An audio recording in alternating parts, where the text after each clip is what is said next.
Okay. My name is Cornell Greenfield III, and this assignment is Capstone GUI, or Capstone Project for short. This assignment is for Comp Sci 3118. The assignment was coded in C# on Visual Studio 2022. All of the code, as well as its sources, are listed in form1.cs. The issue that I came across was displaying multiple images on a carousel-like display. Each source is listed in the code. So what I did as an alternative was display the clothing options in radio boxes instead of the images. Then, as another side project that I did want to do but was not able to fully utilize was to display all of the clothing options in a data grid view. But I was not able to do that.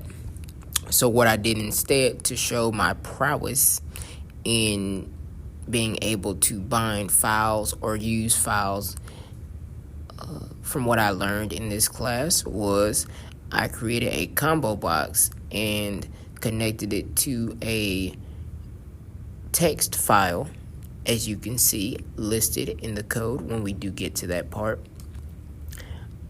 You can find the code in GitHub. My username is CAGreen718. The project should be public, and you can find my README as well as my 7 commits. And we should be delving into the code very soon. All right, here we go. Riding off of the coattails of that great explanation, thanks me, we have checkout. We have the displaying of the code that we have.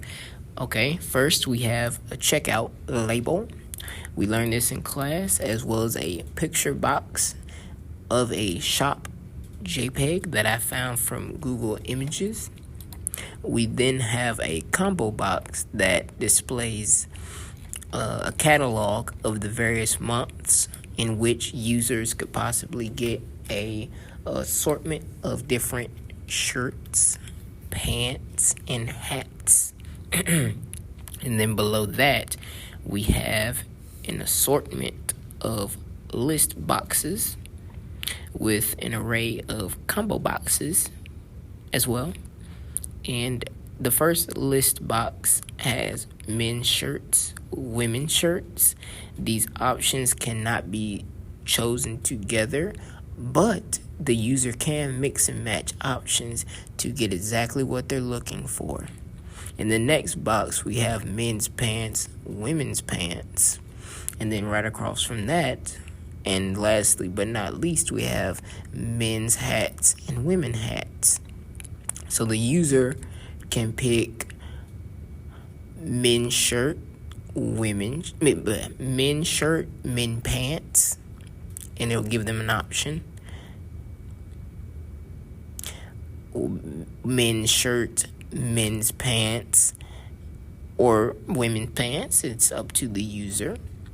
And it should provide results as well.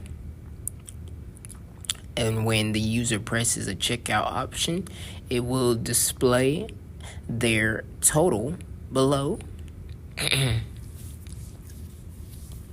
And so the user can pick the following options: men's shirt, men's pants, men's hat, and get a result.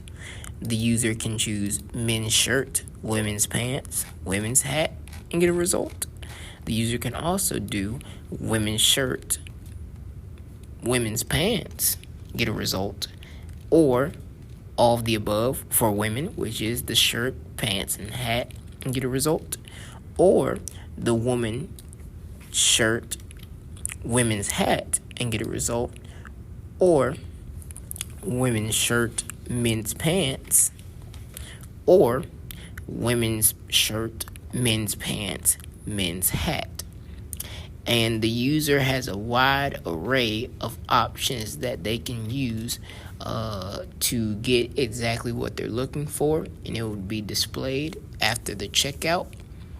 And if the user would like to change up their options or would like to purchase something else entirely, they can click the clear button, which will empty out the combo box, the list boxes, and the text box below that displays the results. Okay, now that we have went over the program itself, let's take a deep dive into the code. As you can see, this is the Capstone GUI code. First we have is the form initializer. This will initialize / load the page. Then below we have the picture box 2, which was my attempt to do the carousel idea that I was mentioning, as well as the ticker below. I ultimately did not end up using it, so we will proceed further. Here is my source for the input validation listed below. As mentioned earlier, are all the possible combinations for shirt to hat, and the currency, which is in decimal form. And then it will be printed into or using a toString, it will be in the text box result, which is the text box at the bottom of the program. So first we have the combination of shirt to hat, which comes out to $69.99. We have a men's shirt with women's pants and a women's hat, that comes out to $69.98. Then we have the combination of men's shirt with men's pants, which comes out to $98.99. Then we have the combination of men's hat and men's pants, which comes out to $59.98. Then we have the combination of men's shirt, men's hat, men's pants, which comes out to $103.12. Now we have the combination of women's shirt, women's pants, and women's hat, which comes out to $172.73. All right, and now we have the combination of women's shirt, men's pants, men's hat, which comes out to $105.32. Then we have the combination of women's hats and women's pants, which comes out to $52.99. And then we have the combination of women's shirt and women's pants, which comes out to $45.78. Okay, and now we are moving over to the clear button and its function. So it will clear out the men's hat radio button, the men's pants radio button, the men's shirt radio button, the women's hat radio button, the women's pants radio button, and the women's shirt radio button. And then we'll also clear the text box results. And as you can see, the sources are listed above in the method. I also have the text box results I got the name of the text box listed, which is text box result, as well as the label at the very top mentioning that it is a shop. And then in the load form method, I have the link to a really cool feature, which is binding all of the monthly catalogs to an array from the savings text file from assignment 7.